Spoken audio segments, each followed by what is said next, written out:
കീർത്തിയുടെ മാതാ പ്രിയംവദ ബയ്യയ്ക്ക് പ്രിയാണ്. അവർക്ക് ബയ്യ സത്യനും. ആ പ്രിയയ്ക്ക് ശാദിക്ക് മുമ്പുണ്ടായതാണ് ഈ ശില്പ.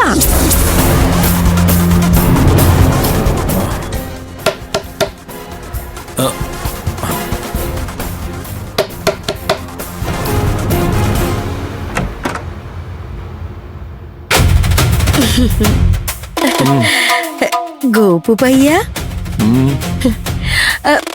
ബയ്യയുടെ പത്നിയും ബേട്ടിമാരും ഒക്കെ എവിടെ? കീർത്തിയും കൊണ്ട് വേറെ ഏതോ റൂമിലേക്ക് പോയി. എങ്ങോട്ടാണെന്നൊന്നും എന്നോട് പറഞ്ഞില്ല. ഞാനൊട്ട് ചോദിക്കാനും പോയില്ല. മിഥുൻ ബേട്ടയുടെ റൂമിലേക്ക് പോയതായിരിക്കും. ആജ് സുഹാഗ്രാതേന. എന്താ പറഞ്ഞത്? ഹിന്ദി മാലൂം നഹി. ഹിന്ദി അറിയില്ല അല്ലേ? സുഹാഗ് രാത് എന്നാൽ വിവാഹരാത്രി, ഫസ്റ്റ് നൈറ്റ്, ആദ്യ രാത്രി. കീർത്തി ബേട്ടി ഒരുക്കാൻ വേണ്ടി കൊണ്ടുപോയതായിരിക്കും. ആയിരിക്കും. ബേട്ടിയുടെ കല്യാണം നടന്നത് ഗോപുബയ്യ ആഘോഷിക്കുന്നില്ലേ? ആഘോഷിക്കണമെന്ന് ആഗ്രഹമുണ്ട്. പക്ഷേ പറ്റിയ കമ്പനിയൊന്നും കിട്ടിയില്ല. എന്തിനാ കമ്പനി? ഗോപുബയ്യ ആഘോഷിക്കേ. മസാക്കരോ. ഇതെനിക്കാണോ?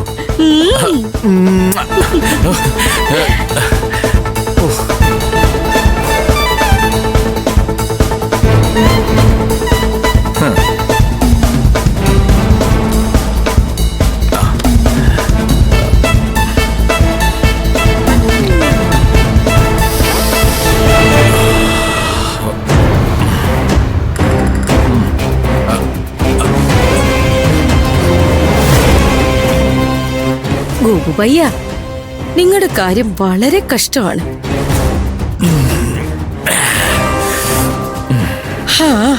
ഭയ്യക്കിപ്പോ ഒരു ബേട്ടിയുണ്ട്.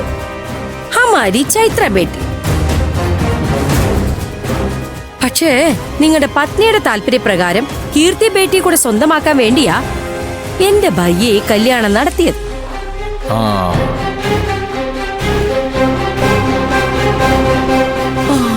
ബാബ്രേ.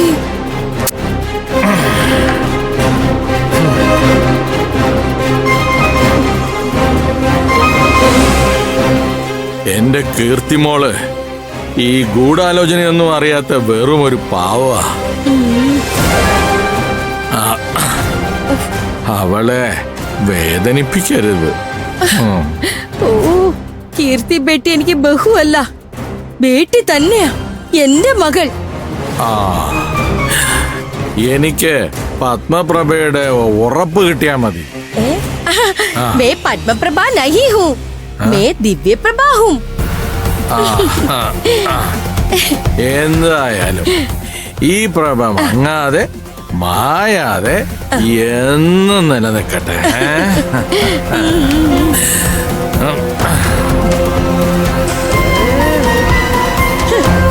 അയ്യടാ.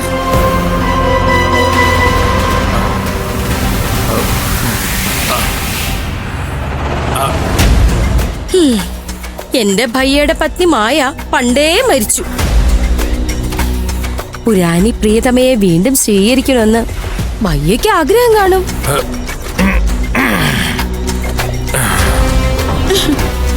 പ്രിയംവദ ഇപ്പോഴും സുന്ദരിയാണല്ലോ, ചെറുപ്പവും പോയിട്ടില്ല. പക്ഷേ ഗോപു ഭയ്യ അങ്ങ് വൃദ്ധായി.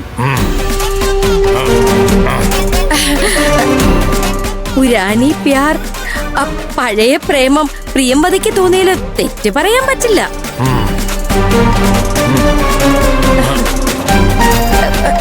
ഞാൻ ജീവിച്ചിരിക്കുമ്പോ അത് നടക്കില്ല. ഭയ്യ, ബേട്ടിയെ ഭയ്യ.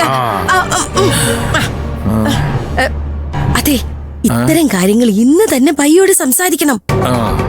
സ്വന്തം പത്നിക്ക് വേണ്ടി ഭയ്യോട് ഇത്തിരി മുഷിഞ്ഞ് സംസാരിച്ചാലും കുഴപ്പമൊന്നുമില്ലെന്നേ.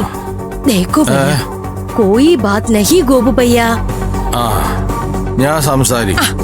അത് SP അല്ല, ഏത് DIG ആണെന്ന് പറഞ്ഞാലും എന്റെ ഭാര്യയെ തട്ടിയെടുക്കാൻ ഞാൻ സമ്മതിക്കില്ല. ആദ്യം ഞാൻ ഈ കുപ്പി ഒന്ന് തീർക്കട്ടെ.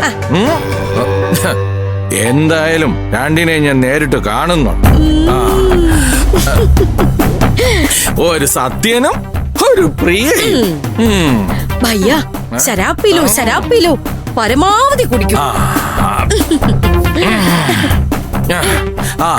പത്മപ്രിയ പോയിട്ടേ എന്തെങ്കിലും ടച്ചിങ്സ് എടുത്തോണ്ട് വാ.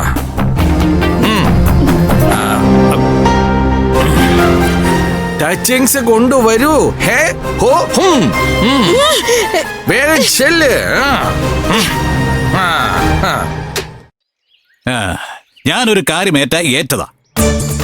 SP ഗ്രൂപ്പ് ഓഫ് കമ്പനീസിന്റെ ഒഫീഷ്യൽ ട്രാവൽ ഏജൻസി ഇനി മുതൽ നമ്മുടെ ഭാരത് ടൂർസ് ആൻഡ് ട്രാവൽസാ. ഭാരത് ടൂർസ് ആൻഡ് ട്രാവൽസ് അല്ലല്ലോ, ഭാരത് ടൂർസ് ആൻഡ് ട്രാവൽസ് അല്ലേ? അത് പിന്നെ ഞാൻ അവരുടെ ഭാരത് എന്നാ പറഞ്ഞേ. നമ്മളൊക്കെ രാജ്യസ്നേഹികളാണെന്ന് SP എങ്കിലും മനസ്സിലായിക്കോട്ടെന്ന് കരുതി. പിന്നെ ഭരത്തായാലും ഭാരതായാലും ഇംഗ്ലീഷ് കോൺട്രാക്ട് ഇടുമ്പോ സ്പെല്ലിംഗ് ഒന്ന് തന്നെയാണല്ലോ. കോൺട്രാക്ട്. പിന്നെ ഒരു ചെറിയ ചേഞ്ച് കൂടെ ഞാൻ വരുത്തിയിട്ടുണ്ടേ. ഭാരത് ടൂർസ് ആൻഡ് ട്രാവൽസിന്റെ CEO ആയിട്ടാ ഞാൻ സൈൻ ചെയ്തിരിക്കുന്നത്. കുഴപ്പമുണ്ടാ? എടാ, അപ്പൊ നീ എന്നെ സ്ഥാപനം തട്ടിയെടുത്താ? അതപ്പോ? അയ്യോ, തട്ടിയെടുത്തിട്ടൊന്നുമില്ല, സ്ഥാപനം നിന്നെ തന്നെയാ. അതായത് ഭരത്തെ, എന്റെ സ്വന്തം ഏജൻസി ആണെന്നാണല്ലോ SP എങ്കിലും സ്വാമി എങ്കിലും കരുതിയിരിക്കുന്നത്. അപ്പൊ പിന്നെ ഉടമസ്ഥനായിട്ട് നിന്റെ പേര് വെച്ചാ ഞാൻ വെറും ഒരു ഡ്രൈവർ ആണെന്ന് അവർക്ക് തോന്നില്ലേ? നിനക്കല്ലേ അതിന്റെ മോശം? എനിക്കൊരു മോശമില്ല. എടാ, ഈ ഒരു ഒറ്റ കോൺട്രാക്ട് കാരണം എന്റെ 10-40 കാറ് നിന്റേതാണെന്ന് അവർക്ക് തോന്നില്ലേ? അതിന് സമാധാനം നീ പറ. എടാ, അവർക്ക് അങ്ങനെ തോന്നിയാലും കാറുകളുടെ ഓർഡർ നീയല്ലേ, പിന്നെന്താ പ്രശ്നം?